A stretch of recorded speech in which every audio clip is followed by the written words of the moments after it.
everyone, welcome back to the channel. And today we are going to discuss about the topic neural control and coordination. As we already know that we were discussing the topic reproduction in our previous classes, but for now that topic is on hold and we will discuss that topic in our upcoming videos. Um, so let's start our class. And before starting the class, there is a thought of the day, which is you can be a victim or a survivor. It's all about mindset. So जैसे कि हाँ एक सिक्के के दो पहलू होते हैं, वैसे ही किसी भी कंडीशन, किसी भी सिचुएशन के दो कंडीशंस हो सकती हैं. Either you can be a victim or you can be a survivor. ये कंप्लीटली डिपेंड करता है आपके ऊपर. So be a survivor and keep going and keep working. So that's the thought of the day, and let's move over to our topic, which is neural control and coordination. So neural control and coordination, ये जो नाम है ये दो basically word से मिलके बना है. पहला वर्ड जो है वो है हमारा न्यूरल कंट्रोल और जो दूसरा वर्ड है that is coordination. So neural control basically हमारा जो डिफाइन करता है वो डिफाइन करता है नर्वस सिस्टम को. और हमारा जो कोऑर्डिनेशन होता है वो हमारा डिफाइन करता है एंडोक्राइन सिस्टम को, जिसमें हम ग्लैंड्स पढ़ते हैं basic mainly pituitary gland, adrenal gland. So इस तरीके की जो ग्लैंड्स पढ़ते हैं वो हमारी एंडोक्राइन सिस्टम में आती है. और नर्वस सिस्टम में जिसमें हम basically brain, spinal cord, neurons, nerve fibre, ये सब चीजें पढ़ते हैं. तो मूव करते हैं अपने टॉपिक की तरफ पे. पहले हम लोग शुरुआत करेंगे नर्वस सिस्टम से. Nervous system, okay. So nervous system क्या होता है? सबसे पहली चीज जो कोई भी सिस्टम हम जब पढ़ना शुरू करते हैं तो सबसे पहले हमारे दिमाग में जो चीज आती है वो ये कि ये सिस्टम ओरिजिनेटेड कैसे है. जैसे कि हमको पता है हमारा जो इम्ब्रियो होता है, like for example this is consider as a embryo. जिन लोगों को इम्ब्रियो नहीं पता है उनको उनके लिए एक कंडीशन उनको बता देते हैं कि जब भी फर्टिलाइजेशन होता है तो सबसे पहले बनता है जाइगोट. जब जाइगोट में डिवीजन होता है तो बनता है इम्ब्रियो, और इम्ब्रियो में डिवीजन होता है तो बनता है फीटस. ये तीन चीजें होती हैं. जाइगोट एक सिंगल सेल होती है, इम्ब्रियो में कई सारी मल्टीपल सेल होती हैं, ठीक. और फीटस भी हमारा मल्टी सेलुलर होता है. तो डिफरेंस क्या होता है इम्ब्रियो एंड फीटस में? इम्ब्रियो वो होता है जिसमें हमारा लिम्स, हार्ट या कोई भी बॉडी ऑर्गन डेवलप नहीं होता है. और फीटस वो तब बोला जाता है बच्चा जब उसमें limbs, eyes, nose, ears, organs develop होना शुरू हो जाते हैं या डेवलप्ड हो चुके होते हैं या डेवलपिंग कंडीशन में होते हैं, तो अब हम उसको फीटस बोलते हैं. ओके. तो जब हम इम्ब्रियोनिक कंडीशन में होते हैं उस टाइम पे क्या होता है, हम सिर्फ एक मास ऑफ सेल होते हैं, मतलब अनडिफरेंशिएटेड. मास ऑफ सेल भी नहीं बोलेंगे उसको, अनडिफरेंशिएटेड मास ऑफ सेल्स होते हैं. मतलब हमारी सेल ने डिसाइड नहीं किया है कि किस सेल को क्या बनना है, किसको उंगली बनना है, किसको हार्ट बनना है, किसको किडनी बनना है, नहीं डिसाइडेड है. तो मान लेते हैं, कंसीडर कर लेते हैं ये हमारा इम्ब्रियो है. तो इम्ब्रियो जो होता है इसमें कुछ सेल्स जो बाहर की तरफ पे होती हैं, मान लेते हैं ये ब्लू वाली सेल्स जो है ये बाहर की तरफ पे, तो ये हमारी कहलाती हैं एक्टोडर्मल सेल्स, ठीक. इसके अंदर वाली जो सेल्स होती हैं, थोड़ी अंदर वाली बीच की जो सेल्स होती है, मान लेते हैं इतना पोर्शन, वो कहलाता है मीजोडर्मल सेल. और जो सबसे अंदर की सेल्स होती हैं, ये वाली जो ग्रीन कलर की, इनको हम बोलते हैं एंडोडर्मल सेल. अब ये सेल क्या होंगी, बाद में कभी ना कभी ये जाके ऑर्गन को फॉर्म करेंगी. तो हमारा जो नर्वस सिस्टम बनता है वो एक्टोडर्मल सेल से बनता है. नर्वस सिस्टम हमारा एक्टोडर्मल सेल बाद में मॉडिफाई होंगी और वो नर्वस सिस्टम को फॉर्म करेंगी, ठीक. सो आगे बढ़ते हैं अब हम. एंड नर्वस सिस्टम हमारा ओरिजिन क्या हो गया, इसका ओरिजिन हमारा हो गया एक्टोडर्मल. ओके. अब हम इस टॉपिक को बहुत प्रिसाइजली स्टार्ट करने के पहले हम इसमें एक ऊपर ऊपर से देखते हैं कि हमको पढ़ना क्या क्या है और कितना पढ़ना है, ठीक. तो नर्वस सिस्टम जो होता है, अब हम इन शॉर्ट रख रहे हैं नर्वस सिस्टम. इस नर्वस सिस्टम के दो पार्ट्स होते हैं. पहला पार्ट कहलाता है सेंट्रल नर्वस सिस्टम, और दूसरा सिस्टम जो कहलाता है वो कहलाता है peripheral nervous system. In short हम इसको सीएनएस बोलेंगे और इस वाले को पीएनएस बोलेंगे. सेंट्रल नर्वस सिस्टम को सीएनएस और पेरिफेरल नर्वस सिस्टम को पीएनएस बोलेंगे. अब सेंट्रल नर्वस सिस्टम क्या है? ऑफ कोर्स ये बातें सोचने वाली बात है, सेंटर टर्म आ रहा है, तो दैट मींस कि ये जो होगा ये सेंटर में होगा. तो इसमें हमें क्या क्या पढ़ना है, इसमें हम पढ़ेंगे ब्रेन एंड स्पाइनल कॉर्ड. हमें पता है ना, ब्रेन और हमारी जो स्पाइनल कॉर्ड है वो बिल्कुल बॉडी के सेंटर में आती है. तो हम लोग की बॉडी है अगर हमारी, तो हमारा यहाँ पे ब्रेन है ना, यहाँ पे हमारी स्पाइनल कॉर्ड, तो बिल्कुल सेंटर में, ये देखो सेंटर में. सो दैट्स व्हाई इसको हम ब्रेन एंड स्पाइनल कॉर्ड को सेंट्रल नर्वस सिस्टम में पढ़ते हैं. पेरिफेरल नर्वस सिस्टम में क्या पढ़ना होता है? पेरिफेरल नर्वस सिस्टम में हमारी आती है नर्व्स.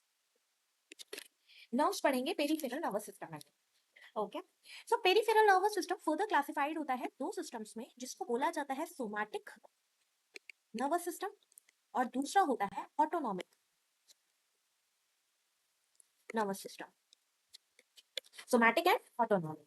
अभी सोमैटिक क्या होता है? सोमैटिक नर्वस सिस्टम में वो नर्व्स ही आएंगी। पेरिफेरल नर्वस सिस्टम में चूंकि नर्व्स है तो सोमैटिक नर्वस सिस्टम में भी नर्व्स आएंगे, ऑटोनॉमिक में भी सिर्फ नर्व्स ही हम पढ़ेंगे। लेकिन कौन सी नर्व्स पढ़ेंगे सोमैटिक में? वो पढ़ेंगे जो कि हमारी स्केलेटन मसल्स या स्केलेटन या फिर वॉलेंट्री मसल्स मसल्स को कंट्रोल करती हैं। ठीक, जबकि ऑटोनॉमिक नर्वस सिस्टम में वो नर्व्स आएंगी जो हमारे इनवॉलेंट्री ऑर्गन को कंट्रोल करती हैं। ऐसी नर्व्स आएंगी इसमें। ठीक है, तो फॉर एग्जाम्पल हम देख सकते हैं, जैसे कि हमें हाथ उठाना है, मेरे मन से हाथ उठेगा ना, कोई जरूरी थोड़ी है अपने आप से उठ जाएगा, नहीं, हम सोचेंगे, मेरा मन करेगा पैर चलाने का, तभी तो हम पैर चला पाएंगे, है ना। तो ये सारे के सारे जितने भी स्केलेटन चीजें हैं, हाथ है, पैर है, ये सब हमारी मर्जी से यूजुअली चलता है। तो दैट्स व्हाई ये आते हैं सोमैटिक में। ऑटोनॉमिक नर्वस सिस्टम में वो ऑर्गन्स आते हैं, फॉर एग्जांपल हार्ट। तो हार्ट में जो नर्व्स होंगी, जो नर्व्स पाई जाएंगी हार्ट में या किडनी में या फिर हमारे डाइजेस्टिव सिस्टम में, वो सारी जो नर्व्स होंगी वो किस में आएंगी? ऑटोनॉमिक नर्वस सिस्टम में। ठीक है, अच्छा, इसके बाद जो हमारा ऑटोनॉमिक नर्वस सिस्टम होता है, ये अगेन फर्दर क्लासिफाइड होता है दो सिस्टम में। The first is sympathetic and the another one is parasympathetic nervous system. अब sympathetic and parasympathetic nervous system जो होता है, ये क्या काम करते हैं? फॉर एग्जांपल मान लेते हैं अभी हम दौड़ रहे हैं, ठीक है, तो दौड़ने की वजह से क्या हुआ, हमारा हार्ट रेट बढ़ गया। ठीक, तो अब हार्ट रेट बढ़ गया है तो वो वापस से कंट्रोल में नॉर्मल भी तो आएगा जब हम दौड़ना बंद कर देंगे कुछ टाइम के बाद। तो एक हार्ट रेट को बढ़ा रहा है, दूसरा हार्ट रेट को कम कर रहा है ना। ऐसे ही हमारी जो प्यूपिल है या सलाइवरी ग्लैंड है, फॉर एग्जांपल मान लेते हैं सलाइवरी ग्लैंड, तो सलाइवरी ग्लैंड खाना देख करके एक ने हमारी सलाइवरी ग्लैंड को एक्टिव कर दिया। तो वापस थोड़ी देर बाद जब खाने की वो स्मेल चली गई and we all are get satisfied with that food, तो क्या होगा, हमारी जो सलाइवरी ग्लैंड है वो सलाइवा का सिक्रीशन कम कर देगी, नॉर्मल कर देगी। तो एक बढ़ा रहा है, दूसरा कम कर रहा है। अच्छा, लोगों में बहुत मिसकंसेप्शन होता है कि हमेशा सिंपैथेटिक बढ़ा ही रहा होता है एंड पैरासिम्पैथेटिक कम करता है। सो ऐसा नहीं है। पैरास ज्यादातर, हाँ, यूजुअली केसेस में ये देखा जाता है कि सिंपैथेटिक चीजों को बढ़ाता है, पर हर केस में सिंपैथेटिक चीजों को इंक्रीज करता है ऐसा जरूरी नहीं है। जैसे कि सलाइवरी का ये भी हमने एग्जांपल बताया, तो सलाइवरा जो सलाइवरी ग्लैंड्स होती हैं उनको एक्टिव करने का काम जो होता है वो हमारा पैरासिम्पैथेटिक का होता है। ठीक, और इनका सिक्रीशन कम करने का काम किसका होता है? इनहिबिट करने का काम जो होता है वो हमारा होता है सिंपैथेटिक। ठीक है, और पैरासिम्पैथेटिक इंक्रीज करती है। ठीक, अच्छा, तो इस तरीके से हमारे क्लासिफिकेशन है नर्वस सिस्टम का। अब बात आती है, ये तो हो गया क्लासिफिकेशन, अभी हम इसको डिटेल में सब कुछ पढ़ेंगे, पर हम एक बार सीक्वेंस देखते हैं कि हम किसके सीक्वेंस में क्या क्या पढ़ेंगे।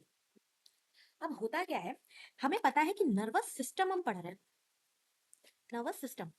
अब नर्वस सिस्टम जो है वो एक सिस्टम है। हमारी बॉडी की शुरुआत, सबसे छोटी यूनिट क्या होती है? सेल। जब कई सारी सेल जुड़ी होंगी तो टिश्यू बना होगा, जब कई सारे टिश्यूज जुड़े होंगे तो ऑर्गन बना होगा, और जब कई सारे ऑर्गन जुड़ जाते हैं तो क्या बनता है? सिस्टम बनता है। तो नर्वस एक सिस्टम है, तो ऑफ कोर्स सी बात है वो कुछ ऑर्गन से मिलके बना होगा, ऑर्गन टिश्यू से बने होंगे, टिश्यू सेल से बनी होगी। तो नर्वस सिस्टम की जो सबसे छोटी यूनिट होती है उसे हम बोलते हैं न्यूरॉन। ठीक, ये हमारी बेसिक यूनिट होती है नर्वस सिस्टम की। अब जब कई सारी न्यूरॉन्स बनती हैं तो हमारा बनता है नर्वस टिश्यू। Nervous tissue. अब जब कई सारे नर्वस टिश्यूज मिलते हैं तो हमारे बनना शुरू होते हैं ऑर्गन, जिसमें ऑर्गन में बेसिकली हम लोग ब्रेन एंड स्पाइनल कॉर्ड ये सब चीजें पढ़ेंगे। और उसके बाद क्या होता है, जब ये ब्रेन स्पाइनल कॉर्ड जितने भी टिश्यूज है सब कुछ मिल जाता है तो हमारा बन जाता है नर्वस सिस्टम। तो इस चैप्टर में जो शुरुआत हम लोग करेंगे वो हम लोग शुरुआत करेंगे सबसे पहले इसमें हम पढ़ेंगे इस चैप्टर में न्यूरॉन। फिर न्यूरॉन से कैसे हमारी नर्व बनती है, अभी हमने पढ़ा ना नर्व, हम पढ़ के आए यहाँ पे देखो, हमने पढ़ा ना पेरिफेरल सिस्टम में नर्व्स आती हैं, तो न्यूरॉन से कैसे नर्व्स बनी, ठीक, इनके टाइप्स क्या क्या होते हैं ये देखेंगे। उसके बाद इसमें हम देखेंगे, अच्छा इसको एक काम कर लेते हैं, ऐसे लिख लेते हैं, न्यूरॉन से ही नर्व कैसे बनी ये हम एक ही साथ देख लेंगे।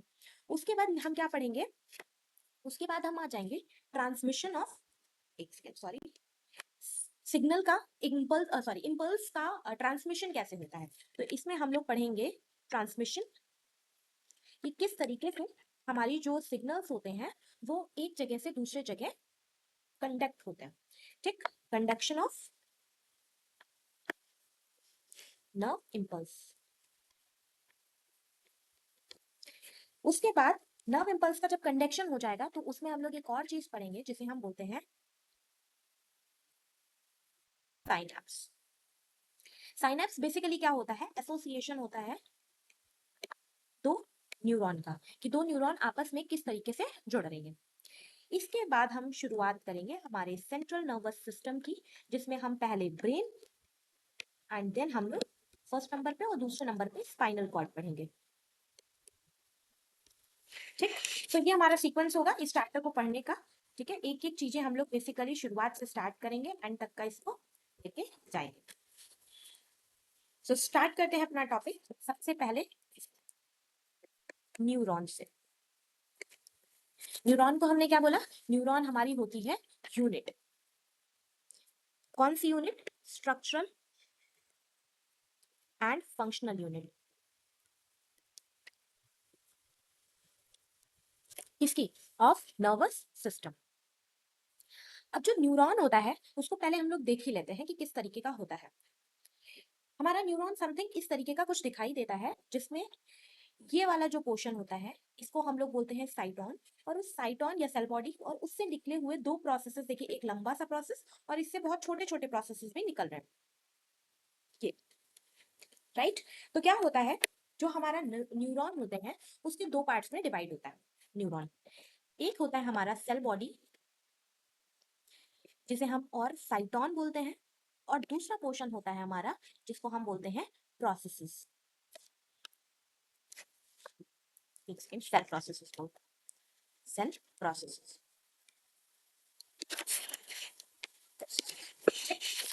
अच्छा, सेल प्रोसेसेस को फर्दर हम क्लासिफाई करते हैं दो में, क्या क्या होता है, डेंड्राइट एंड दूसरा जो होता है एक्सॉन। तो स्टार्ट करते हैं सबसे पहले सेल बॉडी से। अभी सेल बॉडी के बारे में हमें तीन चीजें बेसिकली ध्यान रखनी है। सेल बॉडी है, सेल है, हमने बोला ना सेल है। अच्छा, एक चीज मैंने छोड़ दी है, उसको नोट कर लेते हैं। न्यूरॉन जो होती है ये हमारी बॉडी की लॉन्गेस्ट सेल है, ध्यान रखेंगे, लॉन्गेस्ट सेल है, लार्जेस्ट नहीं है, ठीक है। अच्छा, तो ये हमारी बॉडी की लॉन्गेस्ट सेल होती है। अच्छा, हम बात कर रहे थे सेल बॉडी, तो सेल बॉडी क्या है, ये वाला पोर्शन जो, एक सेकेंड इस पोर्शन को हाईलाइट, दिस पोर्शन, इसको हम बोल रहे हैं सेल बॉडी। तो जो सेल बॉडी होती है उसमें क्या होता है, तीन चीजें हमें ध्यान रखनी है। पहला, चूंकि सेल है तो all cell organelle, all cell organelle present होंगे, ठीक, एक्सेप्ट कौन सा, सेंट्रियोल, या हम सेंट्रियोल की जगह सेंट्रोसोम लिखते हैं। एक सेंट्रोसोम दो सेंट्रियोल से मिलकर बना है सेंट्रोसोम।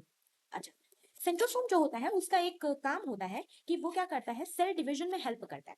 सेंट्रोसोम किस में हेल्प करता है, सेल डिवीजन में। तो अगर इसमें सेल डिवीजन करवाने वाला ऑर्गेनल नहीं है तो ऑफ कोर्स सी बात है कि ये सेल डिवीजन नहीं करेगा। तो नो सेल डिवीजन बहुत इंपॉर्टेंट चीज है, हमारी बॉडी की इकलौती ऐसी सेल जो कभी भी डिवाइड नहीं करती है। तो हम बचपन में जितनी न्यूरॉन्स के साथ पैदा होते हैं हम उतनी ही न्यूरॉन्स के साथ मर जाते हैं। अगर हमारी बॉडी में कुछ न्यूरॉन्स का नंबर कम हो सकता है लेकिन बढ़ नहीं सकता, कि कभी कभी कुछ एक्सीडेंट हुआ तो न्यूरॉन्स डैमेज हो गई या धीरे धीरे एज की वजह से कम होती गई, बट हम ये कभी नहीं कह सकते कि मेरी न्यूरॉन्स बढ़ गई।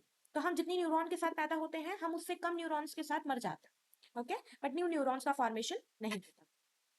दूसरी इंपॉर्टेंट चीज जो सेल बॉडी के बारे में हमें जाननी है वो ये होती है, जो सेल बॉडी होती है उसमें पाए जाते हैं निसिल ग्रैन्यूल, सॉरी एक सेकेंड, निसिल ग्रैन्यूल। अब ये निसिल ग्रैन्यूल क्या होते हैं, निसिल ग्रैन्यूल दो चीजों से मिलकर बने होते हैं। एक होता है हमारा endoplasmic reticulum, endoplasmic reticulum, and another one is ribosome. दो चीजों से मिलकर हमारे निसिल ग्रैन्यूल बने।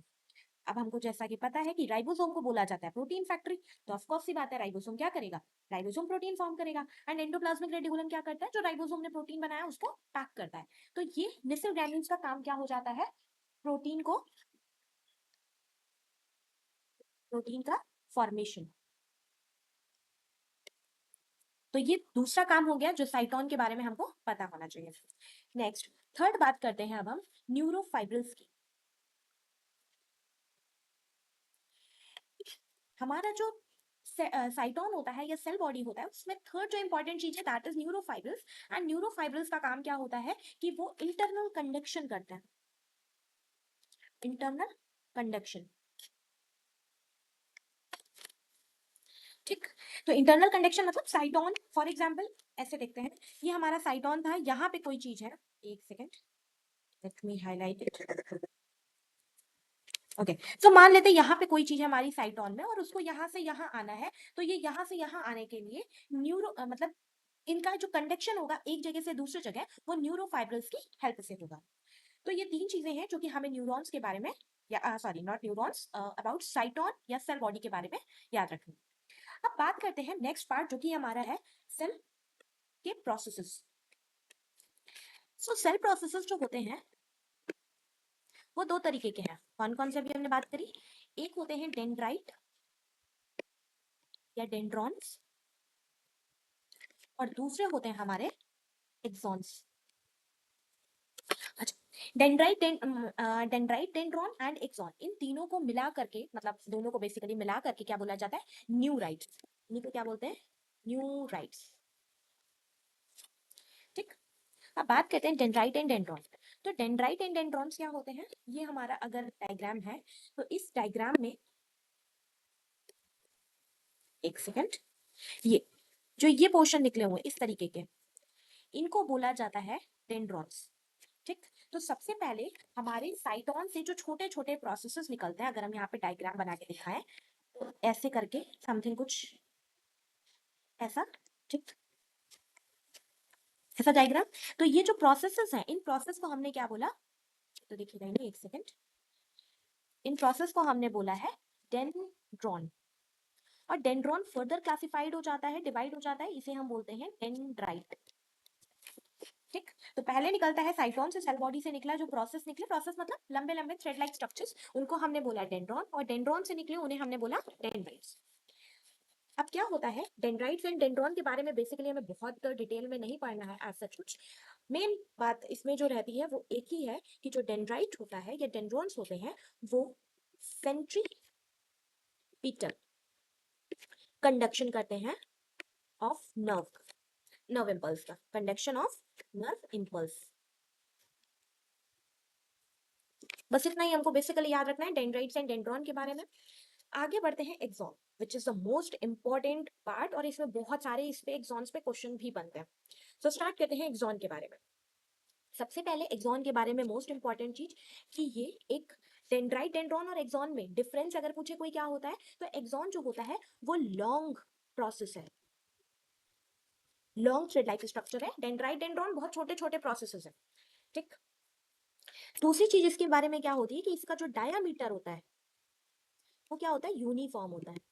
मतलब अगर हम यहाँ पे डायग्राम में देखें तो देखिए ऑलमोस्ट इसका जो डायमीटर है वो क्या है यूनिफॉर्म है। लाइक देखो ऐसे इस तरीके से हमने बनाया हुआ, राइट। इसमें जबकि डायमीटर यूनिफॉर्म नहीं है, देखो ऊपर पतला है नीचे मोटा है, राइट है।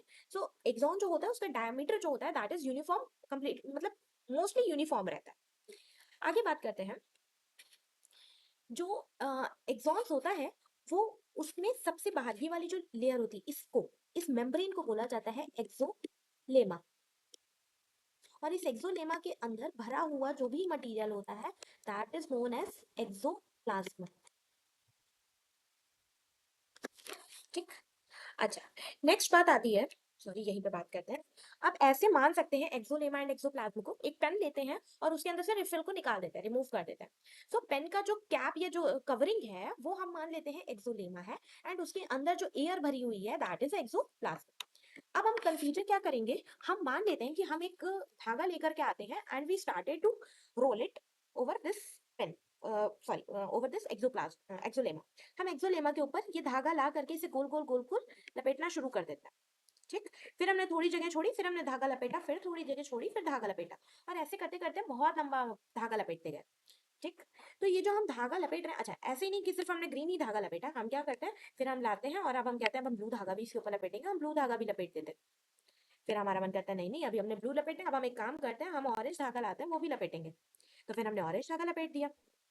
अच्छा, तो अगर जस्ट इमेजिन कि अब हम इसको काट दें इस तरीके से, इस तरीके से काट दें, तो अगर हम ऊपर से देखेंगे, ऊपर से कहाँ से, ऊपर से यहाँ से, ऐसे देखते हैं यहाँ से, मतलब यहाँ से ऊपर से देखिए, तो क्या होगा हमको नीचे का पोर्शन ऐसे कुछ दिखाई दे रहा होगा, राइट।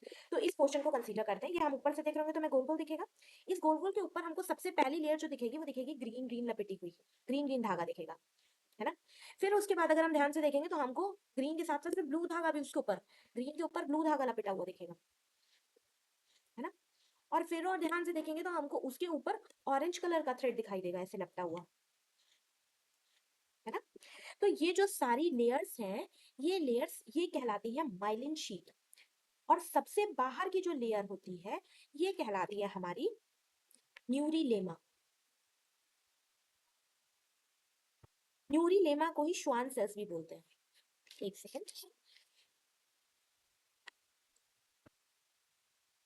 Schwann cell.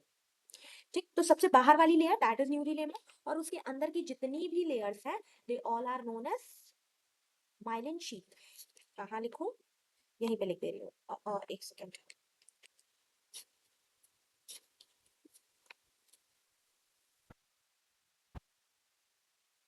इसको लिख दे रहे हैं माइलिन शीट।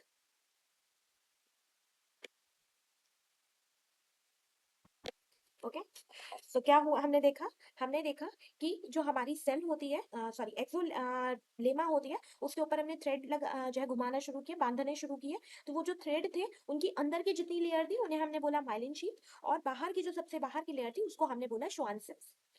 और इसके बीच में जो जगह रह गई, ब्लैंक रह गई,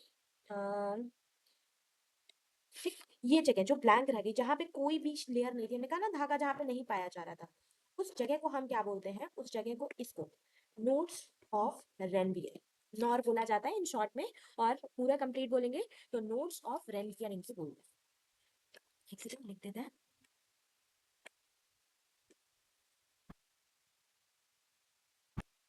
ऑफ रेन।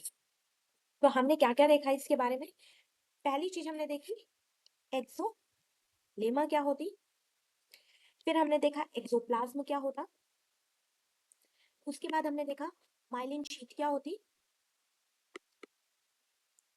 माइलिन शीट में उसके बाहर न्यूरीलेमा क्या होता, इसी को ही हमने बोला था श्वान सेल्स। और इसके बाद हमने देखा नोड्स ऑफ रेनवियर यानी कि नॉर क्या होता है। आई होप इतनी सारी चीजें क्लियर हो चुकी हैं क्या क्या क्या होती है। ठीक, तो एक स्ट्रेच डायग्राम अगर हम ऐसे बनाए तो हम देखेंगे इससे प्रोसेस जो निकली उसको हमने बोला डेंड्राइट्स, इस प्रोसेस को बोला हमने डेंड्रॉन। साइटोन में हमने क्या देखा कि साइटोन में था मिसल ग्रेन्यूल्स। ठीक, उसके बाद हम आ गए थे नीचे के साइड पे, नीचे के साइड पे क्या देखा हमने कि ये था एक्सॉन, इसके अंदर जो भरा हुआ प्लाज्मा था उसे हमने बोला एक्सोप्लाज्म। एक्सोप्लाज्म के बाहर जो लेयर थी उस लेयर को हमने क्या बोला, इसको, इस वाली लेयर को एक्सोलेमा। एक्सोलेमा के बाहर जो कवरिंग थी उसे हमने बोला माइलिन शीट। माइलिन शीट की आउटर मोस्ट लेयर जो थी उसको हमने क्या बोला, न्यूरीलेमा। जहां पे माइलिन शीट एब्सेंट थी, जहां पे धागा नहीं था, उसको हमने बोला नोड्स ऑफ रैनवियर, राइट। अब बात करते हैं जो हमारा एक्सॉन होता है उसका जो टर्मिनल पोजीशन होता है, इस पोजीशन को, इस रीजन को बोला जाता है टीलोडेंड्रिया। टीलोडेंड्रिया पे नर्व लास्ट में जो नर्व लाइक स्ट्रक्चर्स होते हैं इन्हें बोला जाता है साइनेप्टिक नर्व। ठीक, तो इस तरीके से हमारी होती है हाँ न्यूरॉन्स। अब देखते हैं साइनेप्टिक नर्व जो होती है, साइनेप्टिक नर्व उसमें क्या होते हैं, उसमें भरे होते हैं न्यूरो ट्रांसमीटर्स, न्यूरो ट्रांसमीटर। अब बात आती है न्यूरो क्या है। न्यूरो दो वर्ड्स मिला है, एक होता है न्यूरो एंड ट्रांसमीटर। न्यूरो मतलब न्यूरल सिग्नल को, और ट्रांसमीटर मतलब ट्रांसमिट करने वाला। तो ऐसा केमिकल, ये क्या होता है, केमिकल होता है, मतलब ग्रुप ऑफ केमिकल। ऐसे ग्रुप ऑफ केमिकल जो न्यूरॉन्स के सिग्नल को ट्रांसमिट करते हैं, उन्हें हम बोलते हैं न्यूरो ठीक। अब बात आती है कि न्यूरो कौन से होते हैं, कैसे होते हैं।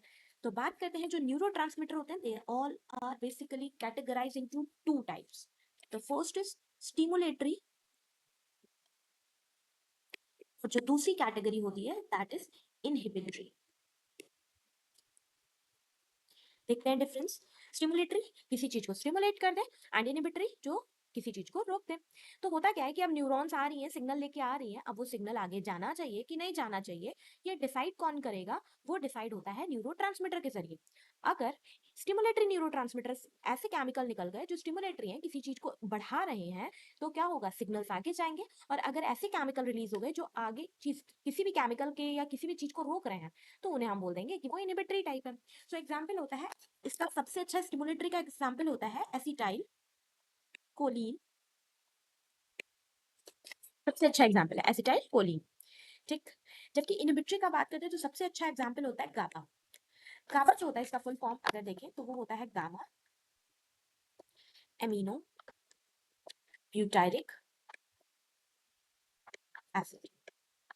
Gamma amino butyric acid. इसके अलावा बहुत सारे होते हैं, ग्लाइसिन, डोपामीन, सेरोटोनिन। तो बहुत सारे होते हैं जो इनहिबिटरी होते हैं। और ऐसे स्टिमुलेटरी में भी सिम्पैथेटिन हो गया, नॉन एपिनेफ्रिन हो गया, नॉन एड्रेनालिन हो गया, ये सारे हो जाते हैं हमारे स्टिमुलेटरी में।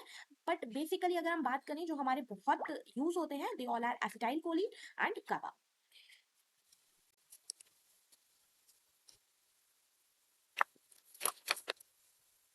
Okay, so that's all for today. And in next class, we all are going to discuss about what is nerves.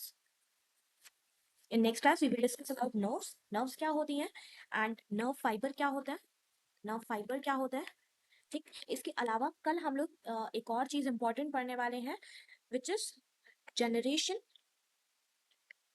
and conduction of nerve impulse, ठीक। तो हम लोग ये बेसिकली तीन चीजें हैं जिसे हम लोग सोडियम पोटेशियम कॉम्प्लेक्स बोलते हैं इस वाले को। सो बेसिकली ये तीन चीजें हम लोग नेक्स्ट क्लास में डिस्कस करेंगे। सो मेक श्योर कि आप लोग नेक्स्ट क्लास को जरूर देखें। सो तब तक के लिए thank you and bye bye and happy learning.